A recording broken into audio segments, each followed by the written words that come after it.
Nous sommes au lendemain de la fête de Ramadan, après un mois de pénitence. Quelle devrait être l'attitude du musulman pour éviter de retomber dans ses travers? Nous avons posé la question à un imam, les explications dans un instant. Et puis le gouvernement burkinabé et ses partenaires accentuent les actions de développement dans la zone du Liptako-Gourma. Après 8 mois de mise en œuvre du projet Mécanisme pour la stabilisation du Liptako-Gourma, les acteurs sont au bilan à mi-parcours.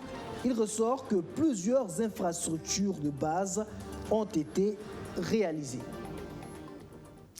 Voici pour le sommaire. Bonsoir, mesdames et messieurs, et merci de nous choisir. Hier, vendredi 21 avril, la communauté musulmane a célébré l'Aïd el-Fitr, marquant la fin du mois de Ramadan, moment de prière, de solidarité et de jeûne, des attitudes qui ne doivent pas s'arrêter pour le croyant, car selon des imams, certains musulmans retombent dans leur travers juste après le mois de jeûne, ce qui est contraire aux enseignements de l'islam. Il faut plutôt que le fidèle garde le cap en maintenant ses actions, non seulement de solidarité envers les plus démunis, mais aussi et surtout en demeurant permanemment dans la prière, nous dit l'imam Nouhoun Barayogo du Serfi, Abdou Azissari.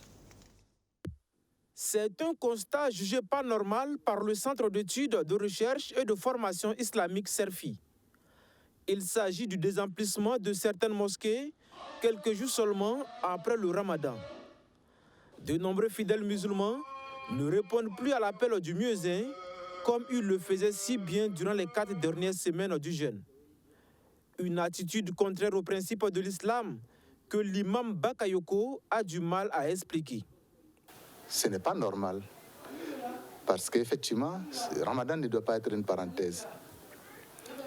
Que ce Ramadan, les mosquées soient pleines, que Ramadan, il nous revient aussi comme ça que des fidèles se rangent, que d'ailleurs des interdits clairs, tels que l'alcool, tels que l'adultère, etc., les gens arrivent à se ranger, et qu'après, c'est comme un relâchement. Non, effectivement, on comprend ça par le fait que Ramadan, c'est effectivement un mois de grande ferveur religieuse, et que du reste, le Seigneur Allah subhanahu wa ta'ala nous informe que pendant Ramadan, il fait enchaîner Satan.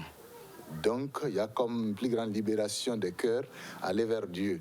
Mais en même temps que cela est, ça doit nous donner les moyens de créer en nous une certaine résilience pour pouvoir mieux cheminer vers Dieu, puisqu'on comprend que c'est par là le salut. Pour l'imam du Serfi, il est plus que nécessaire que les fidèles musulmans poursuivent les bonnes pratiques adoptées durant le Ramadan, notamment la perpétuation de la prière et de la solidarité qui les ont guidés durant ce mois de pénitence. Tellement du sucre a circulé, tellement du riz a circulé, tellement des enveloppes ont circulé pendant Ramadan, ça ne devrait pas s'arrêter là. C'est ça en réalité la communauté des croyants, d'être solidaires les uns envers les autres. Donc le message pour nous, c'est premièrement vraiment de continuer cet élan de solidarité qu'on a retrouvé pendant Ramadan et surtout de tendre notre main vers ceux-là effectivement qui sont aujourd'hui dans un trou, parce que quel que soit ce que l'on est, quand on se retrouve dans un trou, on a besoin d'une main, même plus petite, pour nous permettre effectivement de retrouver la voie de la sortie. L'autre valeur à perpétuer, c'est s'abstenir des propos nuisibles au vivre ensemble. Et ça, c'est important aujourd'hui. À l'ère des réseaux sociaux, les gens se permettent de diffuser du n'importe quoi. Il est bon qu'effectivement, un homme responsable que nous sommes en tant que croyants en Dieu, l'unique, qui sait tout de nous, même quand personne ne nous voit, que de savoir qu'effectivement, il y a des limites qu'il ne faut pas franchir. Et c'est ça notre message, plus d'engagement pour retrouver notre dignité dans ce pays, pour retrouver effectivement la paix, la sécurité, la sérénité, et que tous ceux qui sont perdus par des messages qu'ils n'ont pas compris et sont retrouvés dans ces groupes terroristes, notre message le plus fort, sachez qu'on peut revenir vers Dieu. Quand on a compris qu'on était dans l'erreur, il faut qu'ils reviennent dans la nation, on va mieux vivre ensemble. Le Ramadan est terminé, mais 6 jours de jeûne surérogatoires sont prévus pour accompagner les 29 jours de jeûne. Celui qui accomplit ces 6 jours de jeûne, selon l'imam Bakayoko, est semblable à un fidèle qui aura jeûné durant toute l'année. Direction la ville de Sia, où le ministre en charge des Transports est allé s'enquérir de l'état d'avancement des travaux de rénovation de l'aéroport de Bobo-Dioulasso. Roland Somda et sa délégation ont pu visiter les infrastructures concernées et le taux d'exécution du chantier est jugé satisfaisant. Ce projet de rénovation devrait à terme aboutir à la certification de l'aéroport international de Bobo-Dioulasso, une plateforme essentielle pour le développement économique de la seconde ville du Burkina Faso. Le point de la visite avec Salomon Tapsoba et Soto Justin Dabiri. L'aéroport international de Bobo-Dioulasso est en pleine rénovation. Des travaux sont en cours de réalisation pour lui donner un nouveau visage. Ce réaménagement vise à certifier l'aéroport international de Bobo-Dioulasso selon les normes internationales. Il faut travailler donc à finaliser le processus de certification de l'aéroport de manière donc à démontrer sa capacité donc à accueillir les aéronefs de toute nature en toute sécurité. Donc voici le premier enjeu. Et le Burkina Faso a déjà réussi parmi tant d'autres à certifier son premier aéroport, celui de Ouagadougou. Et donc la prochaine échéance, c'est la certification de l'aéroport international de Bobo-Dioulasso. Les actions à court terme, tout est bouclé. Du côté du gestionnaire, du côté du fournisseur de services de la navigation aérienne, la SECNA article 2, et au niveau des forces de défense et de sécurité. Après sa première visite en janvier 2023, le ministre en charge des Transports est de nouveau à l'aéroport international de Bobo-Dioulasso pour constater l'état d'avancement des travaux. Nous avons pu constater avec satisfaction que les infrastructures existantes sont en pleine rénovation, à l'effet de pouvoir lancer la mise en service en H24, c'est-à-dire en 24 heures sur 24 de l'aéroport international de Bobo-Dioulasso. Nous sommes satisfaits de l'état d'avancement des travaux à ce stade, mais il y a d'autres travaux qui sont à cours avec un niveau de réalisation satisfaisant aussi, à l'effet de pouvoir, à l'échéance d'une année, aboutir à la certification de l'aéroport international de Bobo. La certification de l'aéroport international de Bobo-Dioulasso est une belle opportunité pour les opérateurs économiques et les autorités de la région des Hauts-Bassins. Selon le premier vice-président de la délégation spéciale des Hauts-Bassins, la certification de l'aéroport international de Bobo-Dioulasso va contribuer au développement économique de la région des Hauts-Bassins et partant de tout le Burkina Faso. Et aux côtés du conseil régional, je pense qu'on va travailler ensemble pour pouvoir, n'est-ce pas, faire fructifier ça sur le plan affaires. Parce que tout ça, là, ça se résume aussi à faire rentabiliser les investissements et ça ne peut se faire qu'avec l'accompagnement de la Chambre de commerce et les hommes d'affaires. Donc pour ça, on est résolu à être à côté pour booster les activités. Plusieurs actions ont déjà été réalisées pour certifier l'aéroport international de Bobo-Dioulasso. Les actions à long terme vont, elles, s'étendre jusqu'en fin décembre 2023. Le programme des Nations Unies pour le développement, PNUD, apporte sa contribution à la résilience des populations des zones touchées par l'insécurité au Burkina Faso. C'est à travers le projet Mécanisme pour la stabilisation du Liptako-Gourma. L'institution onusienne veut contribuer à renforcer la présence de l'État dans ces localités du Sahel voisines au Mali et au Niger. Il est aussi question de créer des activités génératrices de revenus pour les populations et d'améliorer leur accès aux infrastructures de base. Le comité de pilotage du dit projet était en conclave à Ouagadougou pour faire le bilan des activités à mi-parcours. Benjamin Kwame. En 8 mois de mise en œuvre, dans les 3 régions que sont le Sahel, le Nord et l'Est, les régions adossées aux frontières du Niger et du Mali, le projet Mécanisme pour la stabilisation de la région du Liptako-Gourma a permis la réalisation de plusieurs infrastructures sociales de base. De Falangoutou à Seitenga en passant par Dori, ce sont des forages réhabilités, des lampadaires installés, des blocs de latrines construites, les emplois temporaires assurés, des équipements acquis au profit des forces de sécurité intérieures, suivis de formations sur les droits de l'homme dans la lutte contre le terrorisme. Nous contribuons à la mise en œuvre justement des 4 piliers de ce projet qui vise à renforcer la présence de l'État et également à renforcer la cohésion sociale et en plus le renforcement des infrastructures de base telles que les forages, les dispensaires et tout ça. L'objectif du mécanisme de stabilisation, stabiliser les régions où le mécanisme est en place. Des actions qui cadrent avec les ambitions du gouvernement burkinabé qui travaille à consolider et assurer la sécurisation des investissements et réduire le risque de violences perpétrées par les groupes armés. Cela permet de prendre en considération les préoccupations qui ont été soulevées au niveau de certaines localités comme le Sahel, l'Est et également le Nord. Et effectivement, nous avons constaté que des infrastructures ont été réalisées au profit des populations, leurs capacités ont été renforcées, les forces de défense et de sécurité, leur lieu de travail, je vais dire, a été donc réhabilité, ce qui montre que effectivement c'est un projet qui a de l'impact sur le terrain. Cette troisième session du comité de pilotage décline les actions déjà exécutées. En perspective, le comité envisage d'autres actions dans le Sahel. Les FDS seront mises à contribution dans l'urgence. Face à la multiplication des actes de violence, les 3 pays membres de l'autorité de développement intégré des États de l'Iptako-Gourma mènent des actions de divers ordres pour faire face à ces crises. C'est dans cette optique que ce programme de stabilisation de la région de l'Iptako-Gourma a été initié. On va continuer à surtout renforcer les infrastructures sécuritaires pour permettre aux forces de sécurité de revenir et de pouvoir sécuriser les zones. Mais également tout ce qui est activité génératrice de revenus pour les jeunes, de manière à ce qu'ils n'aillent pas se faire enrôler.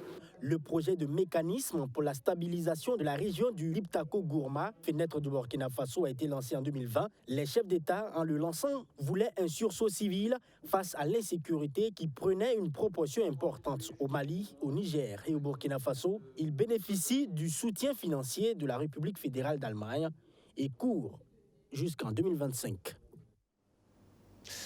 Au Burkina Faso, le gouvernement burkinabé et ses partenaires se sont résolument engagés dans la promotion de l'éducation inclusive. Mais sur le terrain, beaucoup d'efforts restent à fournir. Près de la moitié des enfants vivant avec un handicap sont toujours exclus du système éducatif. À Bobo-Dioulasso, l'Institut des Sœurs de l'Annonciation tire une fois de plus la sonnette d'alarme en invitant l'État à redoubler d'efforts pour que ce droit fondamental des enfants soit un acquis. Soto Justin Dabiri. Tirer la sonnette d'alarme sur l'éducation préscolaire inclusive au Burkina Faso. Le plaidoyer est fait par ces élèves du préscolaire et du primaire, leurs enseignants et leurs parents. Cette initiative des Sœurs de l'Annonciation de Bobo Sab en est à sa 8e édition.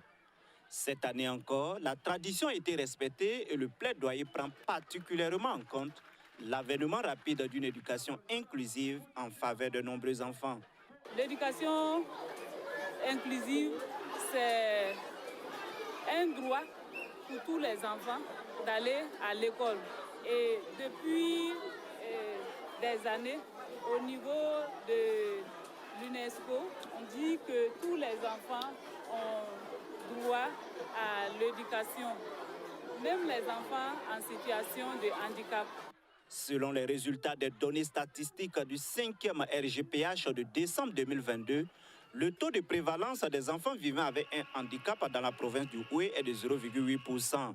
Concernant le taux de fréquentation scolaire, 58,1% des enfants handicapés de 6 à 16 ans n'ont pas fréquenté, contre 11% qui ont fréquenté et 30,9% fréquentent actuellement.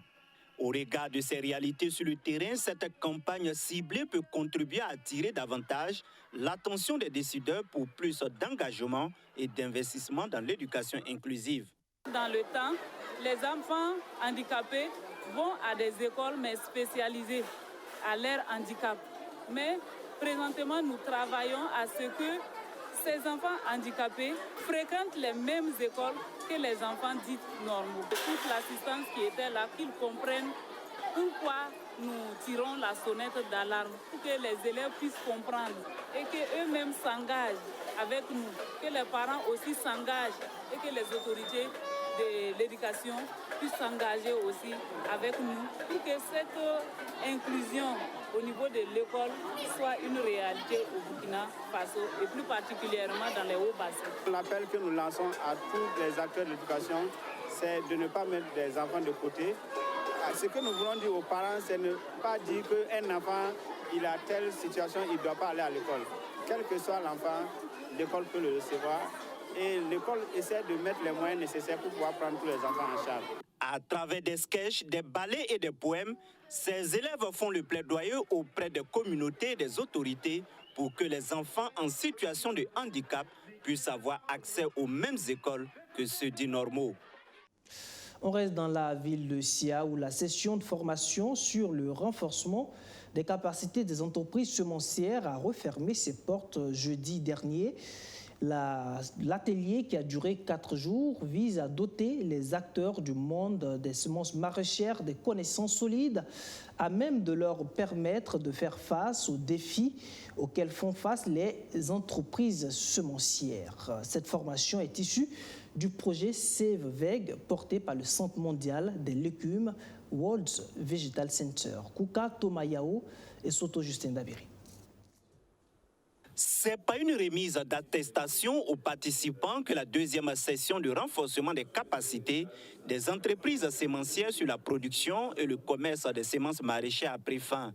Une formation au cours de laquelle les participants ont acquis des connaissances dans des domaines tels que la sélection variétale des semences, le marketing et le commerce des semences maraîchères. Je retiens de cette formation que nous ne pouvons que nous développer que par nous-mêmes.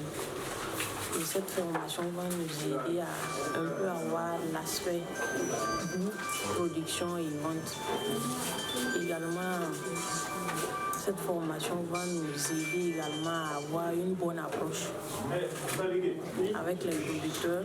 Je crois qu'avec cette formation, on aurait des entreprises qui seront aguerries pour pouvoir créer les variétés.